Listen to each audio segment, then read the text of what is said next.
Social മീഡിയയിലൊക്കെ എഴുതുന്ന 90-99% മുസ്ലിം പ്രൊഫൈലുകളിൽ നോക്കിയാൽ അവൻ ചെയ്തത് തെറ്റാണ്, അല്ലെങ്കിൽ അവനെ കരുതണം. പക്ഷേ ഒരുപക്ഷെ ബോധപൂർവം ചെയ്തതായിരിക്കില്ല. ഒരുമാതിരി പല തന്തയ്ക്ക് പറഞ്ഞ പരിപാടി എന്റെ അടുത്ത് കാണിക്കരുത്. അപ്പോ കേരളത്തിന്റെ ബോധപൂർവം അല്ലെങ്കിൽ ഇവന്റെ ബോധം എവിടെയാണ് രാഹുൽ കിടക്കുന്നത്? എന്ത് ബോധമാണിത്? എന്ത് ബോധപൂർവമല്ല എന്ന് പറഞ്ഞു കഴിഞ്ഞാൽ എങ്ങനെ നിങ്ങൾക്ക് ഇത് പറയാൻ തോന്നുന്നു? എങ്ങനെയാണ് നിങ്ങൾക്ക് ഇത് പറയാൻ തോന്നുന്നത് ബോധപൂർവമല്ല എന്ന്?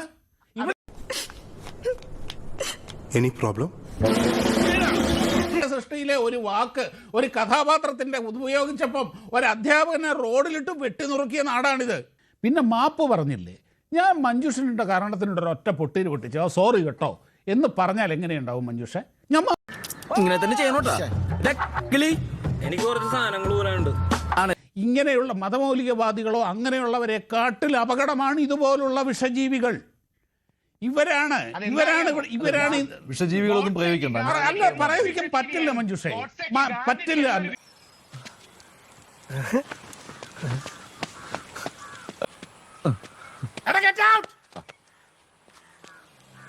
രാഹുൽ പറഞ്ഞു 95% മുസ്ലിങ്ങളും എതിർത്തു. ഞാൻ കണ്ടില്ല ഒരു മുസ്ലിം സംഘടനയുടെയും പ്രതികരണം. പ്രതികരിക്കുന്നത് ഇവിടെ കാണിച്ചു. അതായത് ഇവിടെ ഒരു മുസ്ലിം ലേഡി പൂത്തിരി കത്തിച്ച പോസ്റ്റിന്റെ താഴെ വന്ന വൃത്തികെട്ട കമന്റുകളോടെ ഈ രാഹുൽ ഈശ്വർ എങ്ങനെയാണ് പ്രതികരിച്ചത്? ഒരക്ഷരം മിണ്ടിയിട്ടുണ്ടോ? ഇതാണ് കപടത എന്ന് പറയുന്നത്. ഇതാണ്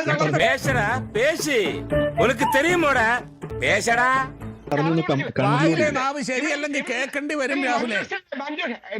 ജാതികൾക്കാണ് അനുകൂലം, അതാണ് ഇവിടുത്തെ പ്രശ്നം. ഞാൻ പറഞ്ഞുതരാം രാഹുലെ പറഞ്ഞുതരാം. രാഹുൽ കേൾക്കൂ.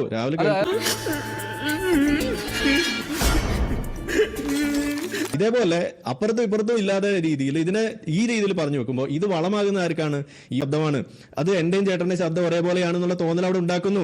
രാഹുൽ ഈശ്വർ ഒരു ജിഹാദി കൂട്ടിക്കൊടുപ്പുകാരനാണെന്ന് എനിക്ക് പറയേണ്ടി വരുന്നത് അതുകൊണ്ടാണ്. ആ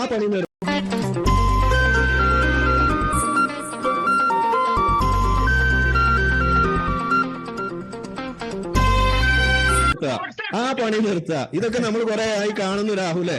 ഈ പണിയൊക്കെ നമ്മൾ കുറെ ആയി കാണുന്നു. ആ പണി നിർത്താം. എന്നിട്ട് ഇനി മതനിന്ദാ നിയമത്തിനെതിരെ പറയാൻ ഇവിടെ ഇരിക്കുന്ന വിശ്വാസികളായിട്ടുള്ള RV ബാബുവിനും ഷാബുവിന് പോലും മതനിന്ദക്കെതിരെ പറയാൻ അതി കൂട്ടിക്കൊടുപ്പാണ് രാഹുൽ. ഇനി മഞ്ജുഷ് തിരിച്ചുള്ള മറുപടി. ആരിഫ് ഇങ്ങോട്ട് ആക്രമണം സംസാരിച്ചാൽ ഇരട്ടി ആക്രമണം സംസാരിക്കാൻ എനിക്കറിയാം. പക്ഷെ അത് പൊട്ടാനുള്ള അവകാശം ഉണ്ടെന്നാണ് ഞാൻ പറയുന്നത്.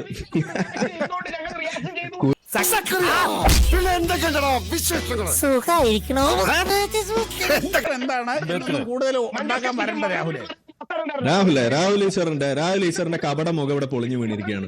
ഈ ജിഹാദി കൂട്ടിക്കൊടുപ്പ് നിങ്ങൾ നിർത്തൂ. ഓക്കെ, വിഷയത്തിന്റെ അടിസ്ഥാനത്തിൽ അതിന്റെ ക്ലാരിറ്റിയുടെ അടിസ്ഥാനത്തിൽ കാര്യങ്ങൾ പറയാൻ നിങ്ങൾ ശ്രമിക്കുക. ഈ ആരെയും സുഖിപ്പിക്കാൻ വേണ്ടിയിട്ട് കാര്യം പറയുന്നത് നിർത്തുക.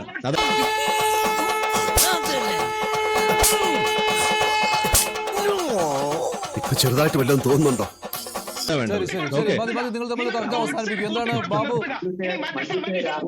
ചോദ്യം കൂടി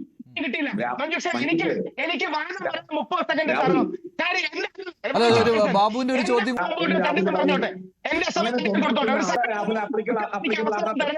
ശരി ബാബു, രാഹുൽ പറഞ്ഞോളൂ. ഇവിടെ എന്തുകൊണ്ടാണ് മുസ്ലിം ഭാഗത്തുനിന്നും ഇത്തരത്തിലുള്ള ആക്രമണം ഉണ്ടായപ്പോൾ രാഹുൽ അവരെ പറഞ്ഞ ജഡ്ജിയെ കുറിച്ചോ ജഡ്ജ്മെന്റിനെ കുറിച്ചോ പോലും ആയിരുന്നില്ല. 30 സെക്കൻഡ് തരൂ, കഷ്ടമാണിത്. താങ്കൾ ഇതല്ലേ പറയുന്നത്, പിന്നെ എങ്ങനെയാണ് 30 സെക്കൻഡ് ഇവിടെ മിണ്ടാണ്ടിരിക്കുന്നത്? രാഹുൽ ഈശ്വറാണ് കിടന്ന് ഇതേപോലെ ഒച്ചമ്പോളം ഉണ്ടാക്കുന്നത്.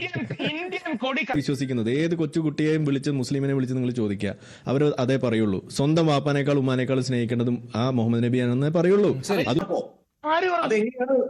രാഹുൽ ഇവിടെ ഒരു നിലപാട് എടുത്തിരുന്നു, ഇതൊരു ആസൂത്രിതമായ കാര്യമല്ല എന്ന്. ഞാൻ പറഞ്ഞു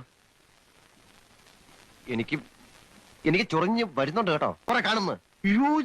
ഞാനങ്ങനെ പറഞ്ഞിട്ടില്ല. അന്ന് നുപൂർ ശർമ്മയെ പോലെ കഴിവുള്ള ഒരു കുട്ടി പറഞ്ഞു വന്നപ്പം തെറ്റിപ്പോയിട്ടില്ല. അതൊക്കെ പറഞ്ഞ് 100% ശരിയാണ്.